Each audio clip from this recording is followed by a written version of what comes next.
மாவீரன் Alexander. அவருடைய கடைசி 3 wishes நிறைய பேருக்கு தெரிஞ்சிருக்கும். தெரியாதவங்க தெரிஞ்சுக்குங்க. என்னென்னா, அவர் மரண படுக்கையில் இருக்கும்போது ஒரு 3 விதமான விஷயத்த சொல்கிறார். என்னென்னா, விஷயம், அவருடைய உடலை இறந்த பிறகு அவருடைய உடலை இந்த உலகத்தில் இருக்கிற தலை சிறந்த மருத்துவர்கள் தான் தூக்கிட்டு போகணும் அப்படின்னு சொல்லிட்டு சொல்கிறாரு. 2வது விஷயம் என்னென்னா,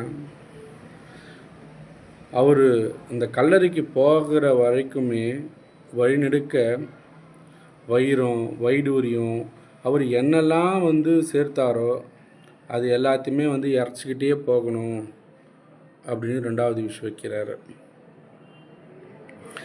3வது விஷயம் என்னென்னா, இருக்கிறதுல ரொம்ப அல்டிமேட்டு, அவருடைய சவப்பெட்டியில் ஓட்டை போட்டு 2 கைகளுமே 2 பக்கமும் தெரிகிற மாதிரி காமிச்சிக்கிட்டு போகணும் அப்படின்னு சொல்லிட்டு சொல்கிறாரு.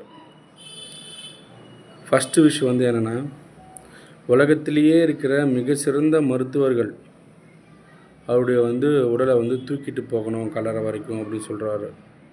அது என்ன காரணம்னா, வரப்போகிற மரணத்தை யாராலுமே தடுக்க முடியாது.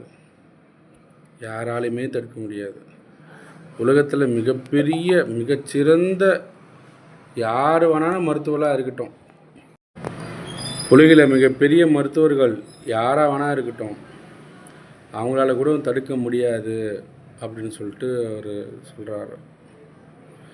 2வது விஷயம் என்னென்னா,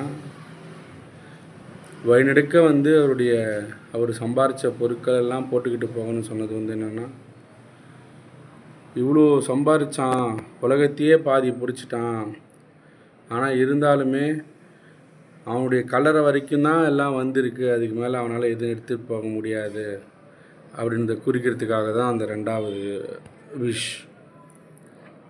இந்த 3வது ஆசைப்பட்டது என்னென்னா, சவப்பெட்டியில் 2 பக்கமும் ஓட்டப்பட்டு 2 கையுமே மக்களுக்கு தெரிகிற மாதிரி காட்டிகிட்டு போகணும் அப்படின்ட்டு. அதுக்கு என்ன அர்த்தம்னா, இவ்வளோ பெரிய அலெக்சாண்டர், மாவீரன் அலெக்சாண்டர், ஹிஸ்ட்ரியிலேயே மிகப்பெரிய ஆள், உலகத்தை பாதி பிடிச்சிட்டான், ஆனால் அந்த ஆளுமே வெறுங்கையாக வந்தான், வெறுங்கையாக போனான். அப்படி தான்